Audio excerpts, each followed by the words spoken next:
Hey, everybody. Welcome back to the Houston Bound Podcast, your ultimate guide to moving to the heart of Texas. I am your host, Chase Taylor, and this is my co-host, Mandy Poff. We're happy to be here with you guys. Yes, so happy. Hello, everyone. Hi. Hi. We have a lot to talk about today, a really fun topic that we're both really jazzed about. As you can see, if you're watching this on YouTube, we have our little Halloween props as it's spooky season. And so we're going to talk all things haunted in the Houston and greater Houston area just to get people, amped up about spooky season. So it's going to be really fun. Yeah, spooky season in Houston. It's like my favorite. I know. It's October. And I love all things spooky, not necessarily scary, but spooky. Right. I love ghost stories. Mm-hmm. I think we have quite a few to share with you guys about hauntings and paranormal stuff. Disembodied voices. Yikes. Let's jump into it. Okay, so let's do our 10 seconds before we get rolling. Okay. Mandy, what do you got for me? Okay, so my 10 seconds, we hosted the Fall Festival at the office, which you guys know. It was phenomenal. We had over 200 guests show up. However, it ended tragically, which is really weird and like in line with today's episode. Very on brand. Very on brand. Not tragic in the sense of murders, mystery, and death, but tragic in the sense of my broken soul, my broken spirit. So by the end of the event, we had a person who was dipping hands into wax and creating molds. And she had 30 gallons of red and blue wax that she spilled all over the parking lot. Yikes. Was nonchalant about it. And Lauren and I had to stay here for 12 hours. We bought a blowtorch. We bought a pressure washer and a scraper. And it was the most labor-intense event of my life. We were so exhausted by it all. But we did manage to get all of the wax up. And now we're just going to pay a fortune to remove the stain. Oh my gosh. Yeah. When you told me about this happening, I was like, oh, what's a little wax? And they showed me the pictures and it was a wax river. A wax river. You know what's funny is I love how the peanut gallery, everyone has an opinion on how to clean up wax. But until you clean up 30 gallons of wax, I don't want to hear a word. Okay? Because none of your opinions worked. It literally just took sweat, tears, and hours. I didn't even see this fiasco go down because of my 10 seconds. I was out of town, so I had to miss our fall festival, which I had so much FOMO over because if anyone knows me, they know that I absolutely hate missing things. Yeah, hate not being a part of things. And so I had to miss our fall festival, but it was a huge success. And I think everyone had an amazing time. It was a great event for the community because I was in San Diego, which shout out to our California listeners. We absolutely love California, but San Diego in particular is just one of the most beautiful places.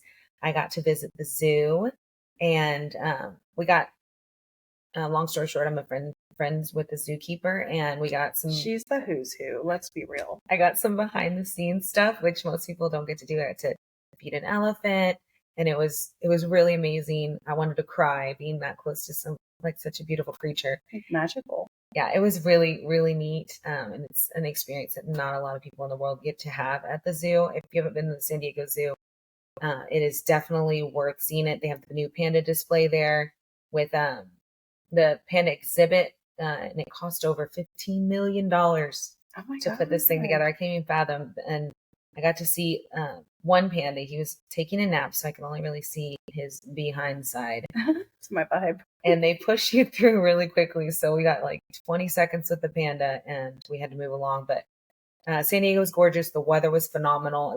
It's a little chilly over there right now. So it was definitely sweater weather. We tried some of the best restaurants in the city. We probably went to 10 different restaurants and all of them were phenomenal. And then I went on 2 different hikes. So I got my steps in. Did you do the hikes like the Hollywood Hills hikes kind of thing?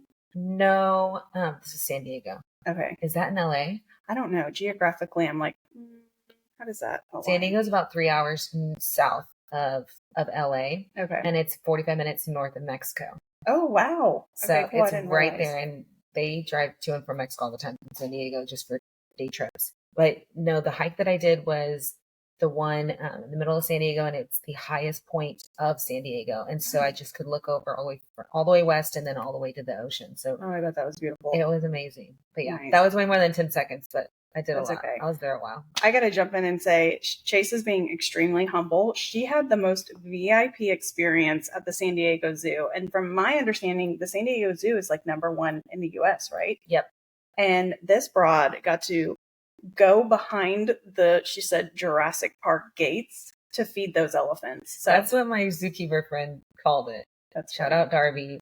He really hooked it up, and we had a once in a lifetime experience. We got to see the lion feeding show up close and personal, and big cats are my absolute favorite. So it was a really, really special treat. Man, that's so cool. Okay.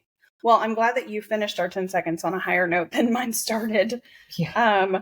We are bruised, but we are never broken, y'all. So, okay. Now, we are jumping into spooky season. Yes, let's do it. Let's do so it. excited. I have some good stories. I'm excited to share. I'm going to get started because mine is all predicated off of a storm that happened in our area in the 1900s. So, are you ready? Yeah, let's go. Okay. So, for our out-of-state listeners, we had a storm in 1901. It was the hurricane in Galveston.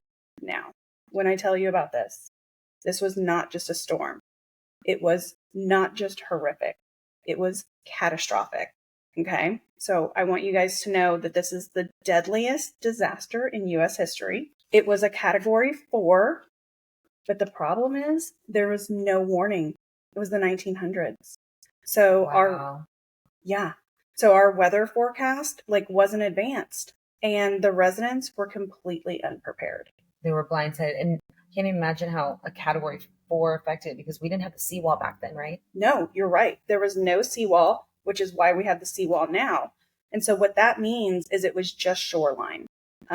So the winds were at 140 miles per hour. Jeez. It was a 15-foot storm surge. I can't even fathom that. I mean, that's without a seawall.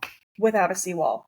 So the water came in and it basically engulfed the entire city, which then, of course, it flattened all the buildings. It wiped out all the neighborhoods. Debris was everywhere. And by the end of it, there were 6 to 8 people who died in that storm in Galveston. Galveston. 6 to 8. Yeah. Oh my gosh. Is that why a lot of the buildings there that are historical are the mansions? Are they the only ones that would storm, like Moody Mansion and stuff? So funny you say that, because we're going to get into a couple of those mansions. But yes, you're correct. They were one of a few that managed to. Because they're 4 stories high. Mm-hmm. But a lot of the homes there are very small, and they're only, I don't think they're older than 70 years old. I mean, think about it. Most homes, you have 9 to 10 foot ceilings. So then you add in maybe another 7 to 10 feet for the roof line. The entire home underwater or gone off of it, And then back then they didn't have foundations. They had, pier and beam. So they didn't have the structure to withstand the storm. And then they had no warnings. They're just at home, and all of a sudden they're like, oh, this rain will blow over, and then it ended up being way worse. I can't even imagine. So the hurricane actually left behind more than just physical destruction. It left behind a spiritual imprint on the city. So my first story, this is one that I actually heard. It's not necessarily about a property, which we will get into, but this is the orphanage. It was the St. Mary's Orphanage. It was a Catholic orphanage. It was located on the shoreline. So, it was one of the first, to go. But the craziest part of the story, y'all, is there was 10 nuns and 90 children that lived within the orphanage. With no seawall, the water flooded the building. And so I think that the nuns, realized that things were getting worse. And so it forced them to figure out a plan. And if you're not familiar with this story, the nuns tied themselves to the children with rope so that nobody got lost. And some were able to evacuate, but it's reported that before everybody could be tied together, that the building collapsed and it washed away the nuns and the children tied together. Oh no, that's horrible. I know. So after all of the wreckage was complete and done and the rescuers went in, that's how they found them. Tied together. So it's very tragic, but then it leads me into what you had said about the historic homes, because that's why they're all haunted. So creepy. I'm sleeping with the light on tonight. I don't know why I agreed to this episode. I'm gonna be so scared. No, I had to like really coerce her to want to do this. I'm like, it's so great. It's still Houston heritage. Yeah. And I like spooky stuff, but we have a lot of stories, so I'm gonna say a lot of prayers before I go to bed. Yeah, I'm gonna sage everything by the time we're done. Okay, so let's start out with the Moody Mansion. Chase, you've been into Galveston and seen like the historic line of all the mansions and stuff, right? Oh yeah. I grew up that was my beach growing up. So I've been on all the tours of all the mansions when I was a kid. I mean, they're pretty impressive. Oh yeah. It's crazy looking. Yeah. And beautiful. Gorgeous. And I'm actually really surprised at like the construction altitude, I guess, that they were able to execute back then. Mm-hmm. But so this Moody Mansion is 28,000 square feet.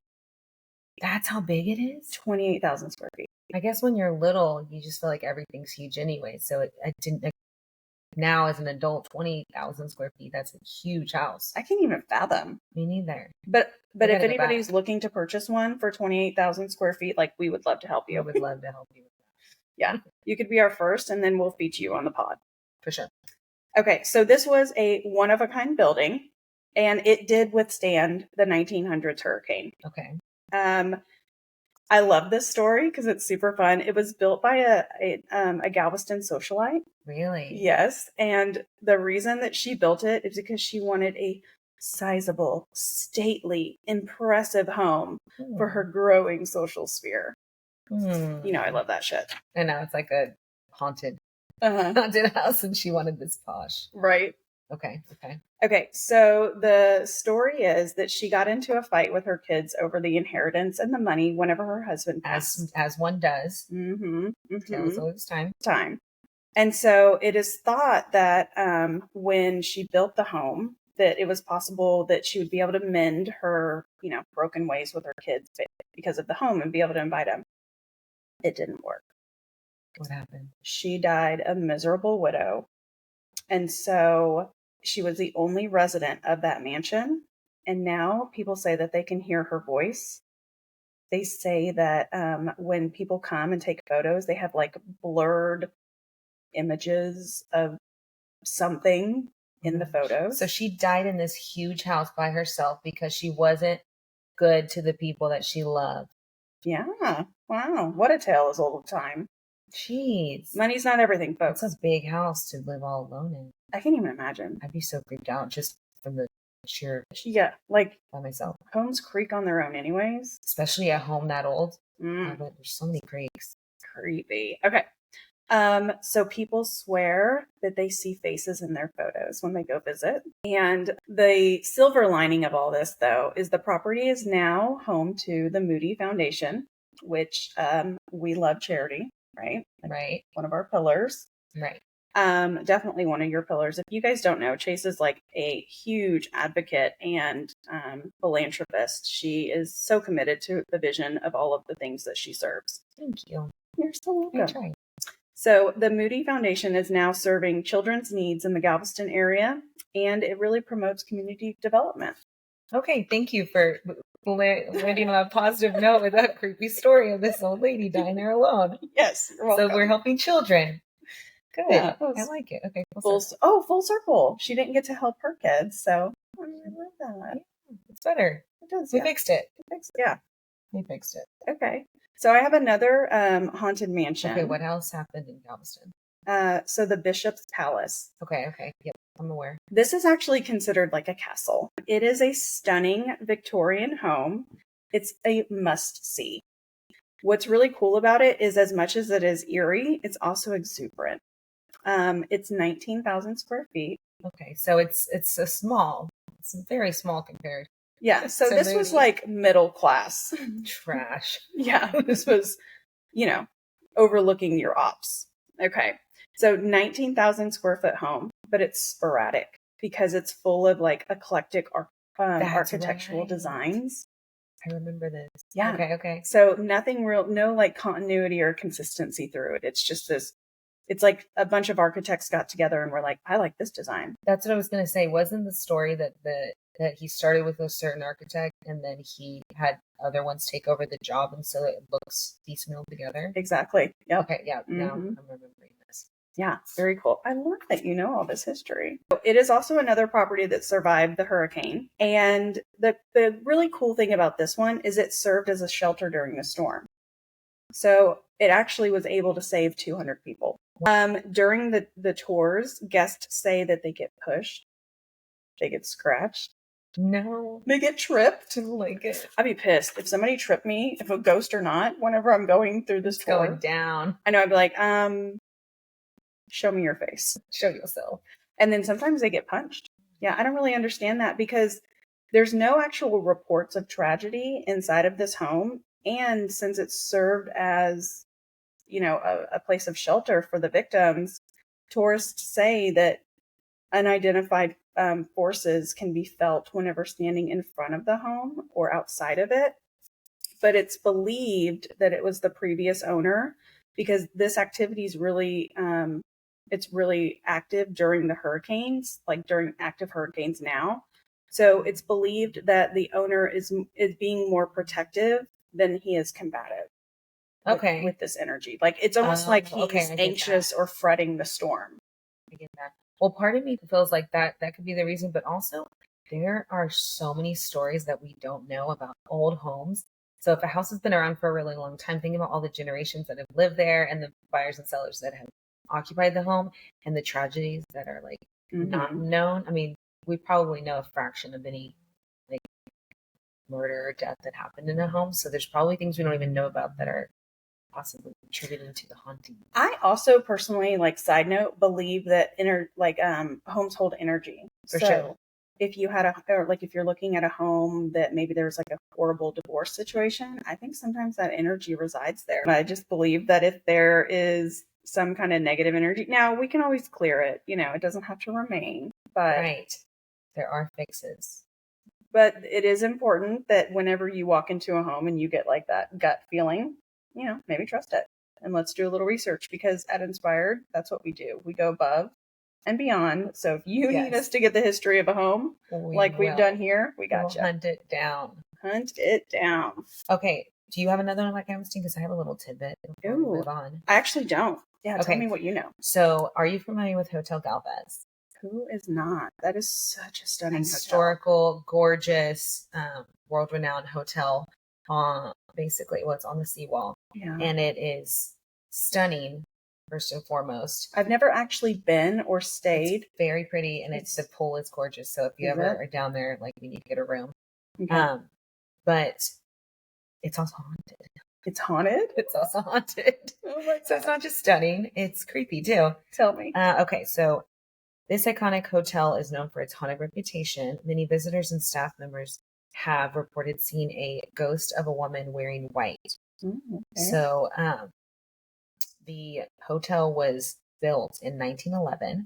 Just after the storm, which they do say that some of the hauntings are related to the 6,000 to 8,000 people that died. It's just the energy, the body. I don't want to say the bodies, but it's the energy that remains. So, okay. So it was built on top of haunted ground. Is that what you're saying? Oh my God. That's what makes sense. Okay. Yes. So this says it was built in 1911.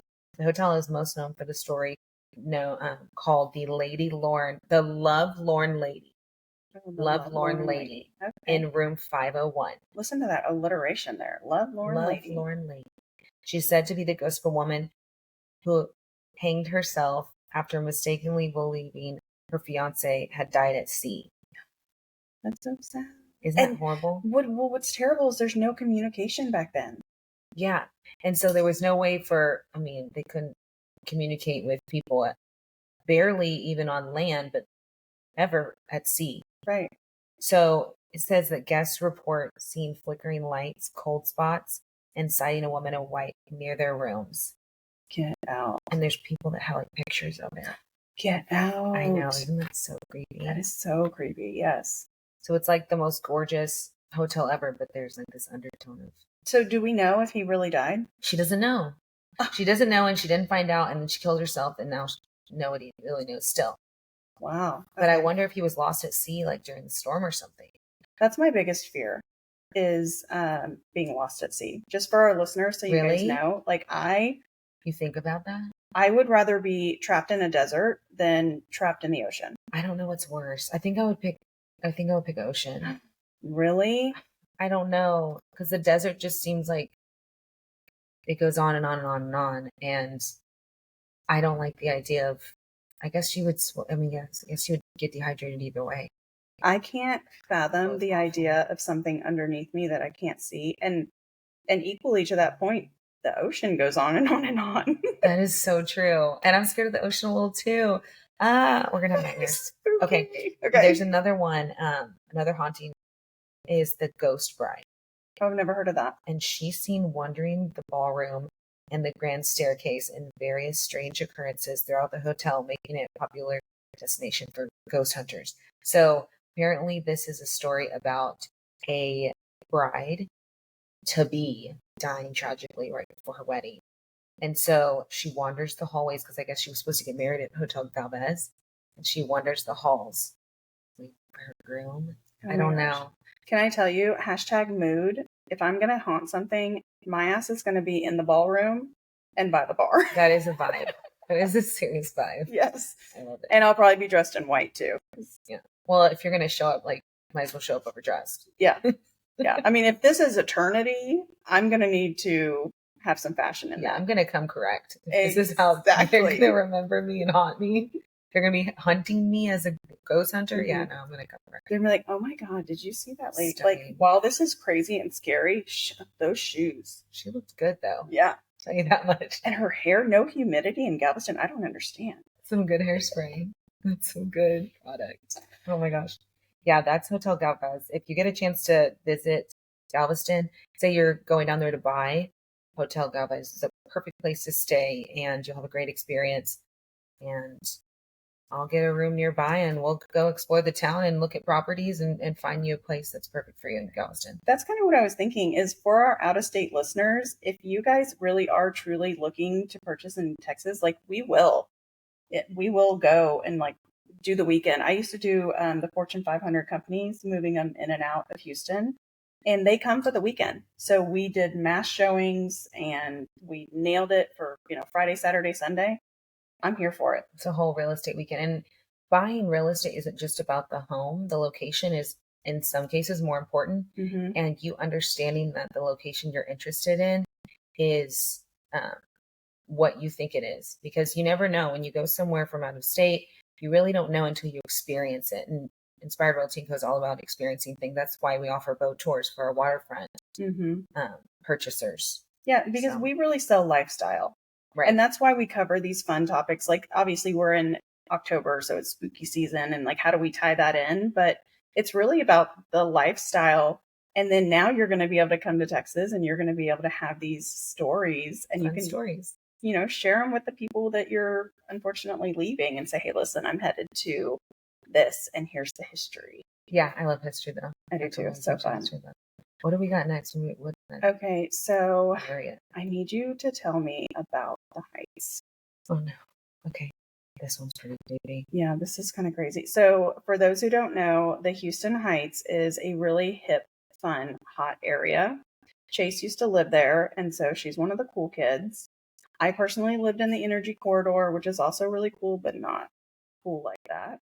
It's for a stage in your life for sure. Houston Heights is ever evolving, but it is one of the oldest neighborhoods in Houston, and it is known for its variety of homes. That's a great way. It is a variety for sure. Right. And so it has homes that you're not going to see anywhere else in Houston. We have bungalow homes there. We have patio homes there. For those that don't know what a home like that is, it's a small home that features around a front patio or porch area.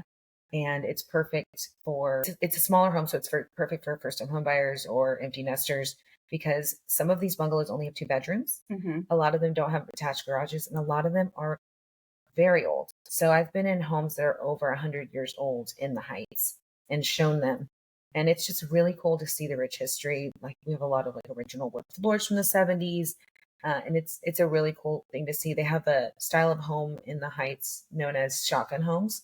So it's where, and if, for those of you that don't know what a shotgun home is, it's a home where the front door lines up with the back door. And the concept is in the Wild Old West, in the Old West, people could literally shoot a shotgun through their house. Well, I think it's also for the airflow because there was no AC back then. Yeah, of course, I have to go the more morbid route, but the logical thing is that the airflow, because they didn't have central AC. Yes, that's the smarter thought process. But I'm sure, based on these stories, there was a shotgun shot possibly from the front door to the back. Possibly.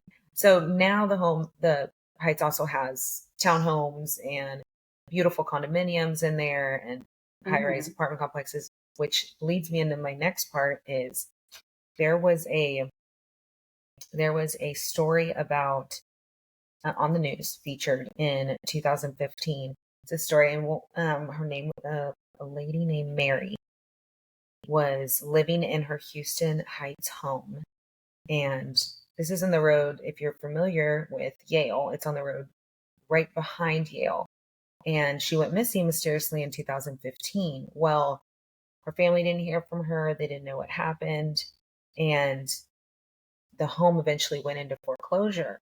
And so the new person, and I lived in the Heights during this time, so it was a big conversation. Like a huge story at the time. And the home went in foreclosure, and a new person bought it from the bank.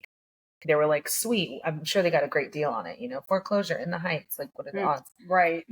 It's a really hot spot. And so they bought the house, and then they were doing renovations, and they noticed during the renovations human remains in the wall. I can't even imagine. And so some speculate that there was foul play involved.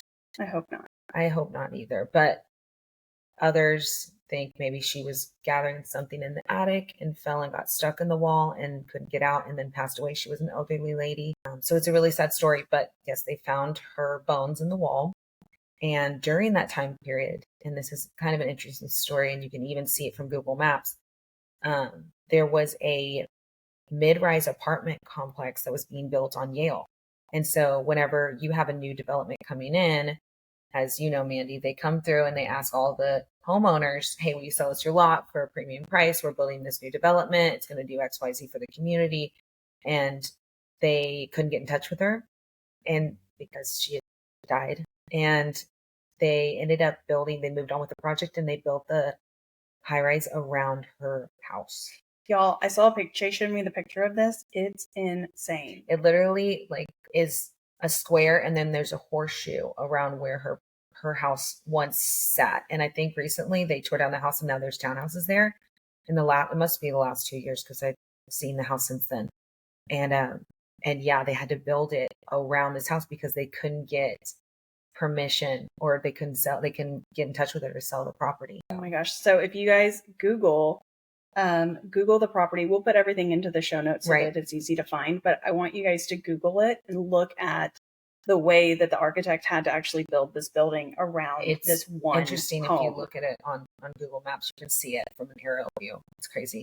And then I have another little tidbit that's kind of creepy that happened in the Heights. So when I lived there, everything's very walkable there. So you can go on Sundays, you can go grab coffee and go thrift shop. It's very fun. Farmers markets. Yeah, it's such a cute area. All the good stuff, brunch, and it's great. So there was this one place called Oddities and Curiosities, and it was off Yale, and it was so cool. I'm into spooky stuff. So it was really cool. It had a lot of eclectic, cursed, and haunted items. There was interesting taxidermy animals, and there were these beautiful peacocks. It was a peacock garden there, and it was a really amazing staple in the Heights. I mean, it's a historical staple. We've had it for a long time, but apparently there was a employee that worked there that I don't know the exact story of how this came about, but an ex-boyfriend came in. It's always the ex-boyfriend. It's an ex-boyfriend. He came in during her shift. So he thought she wasn't there, and doused the place in gasoline and lit it on fire. So horrible. It was like one of my favorite places to go explore, because they always had new stuff. I know, just like a cool destination. He burned the place down, and a lot of the birds died. Oh. And if you had ever seen how cool the place was, you would know how horrific it was. But yeah, he got charged with arson, and he spent some time in, he might still be in jail, but yeah, all over heartbreak. I know. But imagine a place that already possibly had cursed things in it getting Ooh. burned. I'm not going to say there's irony there, but that is quite strange. Super strange. Super strange. But That yeah. does suck that we don't have that little, spectacle of a building now. It was a really, really cool place. I mean, I would take all my out of town people there. It was really neat, shout out to them and the owners. And I hope they healed from that horrible experience, because there were some irreplaceable items in there. That's some creepy stuff from the Heights that's happened. Okay. All right. So I don't have any stories on the Heights, but I do love it. Actually, one of my favorite flower shops in the Heights, I go and buy all of my, just all of my plants. And they're like dirt cheap. I know the one you're talking about. It's on the corner by, I want all the succulents. They have a whole huge cactus area. Yes, exactly. So I wish I knew the name. We'll try to plug it. We need to do a vlog in the Heights so we can show you guys how great it is. It's really awesome. Yeah, it's a super fun area. Well, let's talk about, what about spring? Oh yeah. So moving up a little bit north, we're probably 25 to 35 minutes from the Heights, and spring is very active for hauntings and things. We have a place called Old Town Spring. It is darling. I love going to Old Town Spring. Any time of year, it's really cute. Yes, it's so walkable. All of the shops are very close, and they have such really interesting business owners and shops there that are goods that you wouldn't find everywhere else. I love Old Town Spring. They have the antique shops. They have just the smaller boutiques. They also have great restaurants. There's a restaurant there called Prohibition. It's more like a bar, but they also have small bites. You can get a great charcuterie board there. They have a cigar room upstairs where you can reserve it for parties. Oh, that's neat. Yeah, I thought it was really cool. I don't smoke cigars, but it's nice for people that do. You can rent out the space and have a birthday party there. There's actually a lot of cigar bars in Houston too. Yeah, there is. I didn't realize that was such a thing. I don't like smoking cigars either, so that's why I can't resonate with it. There's something cool about it, though, Something for everybody. A glass of whiskey and a cigar, I also don't like whiskey, so I'm not we'll just drink our Chardonnay downstairs. Yes, the guys can go up there and smoke. Okay, so I heard that you have some really creepy stories about spring. Well, okay, so as fun as spring is year round, they also do these guided walking tours, and they're called the Old Town Spring Ghost Walk. You know what? Now that you say that, my neighbor was telling me she did go on one. She did? Shout out to Amanda Wells. Love you. She was telling me how crazy it was. Yeah, I haven't done it myself, but I have some tidbits on it, so I'm excited to try it this year. So it's a popular haunted tour that takes visitors through the historical and allegedly haunted streets of Old Town Spring. So these are the streets that we were just telling you about with all the cool shops. It's like a very small, think of like a U-shaped street that's probably a quarter of a mile on each side. You could spend a whole day there, though. You really could. There's so much. There's a lot of boutiques that have really special local items. Like Turkish, there's a lot of Turkish vendors there. So they've got all of those really pretty mosaic lighting. But anyway, sorry, get back into it. No worries. Okay, so the guided tour, it's featuring tales of murder, mysterious disappearances, and hauntings. They take the visitors to several haunted locations, and these are some of them. So the haunted locations, we have the jailhouse, which is said to be haunted by the spirit of former prisoners. Believe that. That's creepy. I know. Whenever you think of asylums and jails, I can't even imagine. Well, that area was settled in 1800. Oh. And so I'm sure that prisoners died in there in humane ways. Definitely barbaric, I bet. Yeah, they didn't have laws back then against stuff.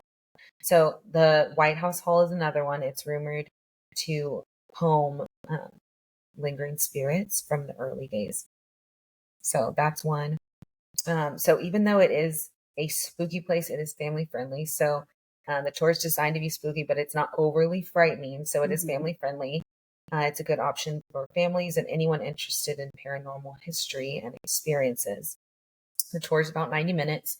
They say dress comfortable because you'll be walking around, and to bring your flashlight because there's sections that are dark the whole time.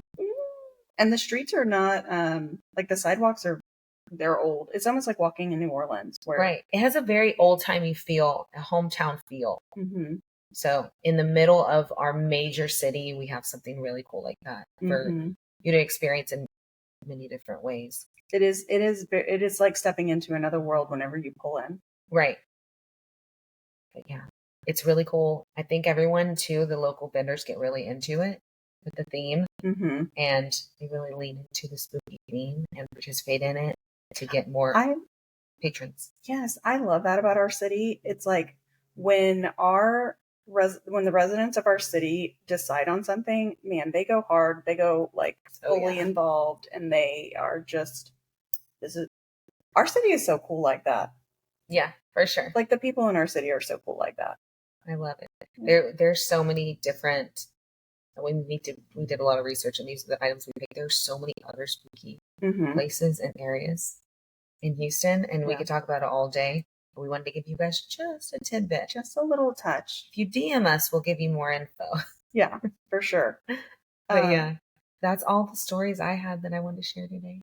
This was such a fun episode for me. So much fun. I know. Like, we got to cover history. We got to cover architecture. We got to touch a little bit of real estate. A little bit of real estate. Gotta do it. We offered to take a weekend in Galveston with our clients. Yeah.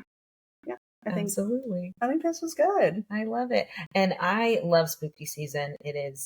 I love everything about it. I love dressing up. I like decorating. I like all these kind of little tours and stuff like that. And so I like scary movies. Okay, so let's plug. We have our trunk or treat coming up October 25th. It's going to be from 5 to 7 at the office here in Montgomery. And I'm so excited because all of the agents and vendors that we have are going to have their trunks decorated super fun. And we're going to have lots of candy and activities. And, it's just a great free way to have a little spooky season with the kids. Yep. And it's family friendly, so it won't be scary. Yeah, we won't be scary. But it's going to be fun. And this one I won't miss, so I will be there. It's a free event. We love doing these community events to get everyone connected. We're all about connecting with our community and supporting our community. So the more events we can put on like this to get everyone together, the better. We do one a month. So we really do a big push. It's one of our pillars is growing our community. So come out if you can. It's going to be super fun. Yeah, come dressed. And if you want to be one of the trunks, please let us know. Yes. We would love to have the entire parking lot completely full, even with residents or just visitors. I mean, we're very open and want everybody to feel like they have a place within our place. For sure. We definitely want to make it a big show for the kiddos. So come on out and then enjoy your holiday season. Halloween is just a few weeks away, and if you haven't figured out your outfit yet, get to it. You got this. I think I'm going to be a witch. That's fun. Yeah. Solid choice. Witch, yeah. It is a solid choice. Yeah. A witch, a pirate, a nurse. Those are all solid choices. Yeah, for sure. A nurse. Well, anyway, I guess we'll sign off now. I'm Chase. This is Mandy. We had a fun time with you guys today, and we have a great rest of your October. Yes. Thanks, guys, and happy Halloween. Happy Halloween. All right. Bye.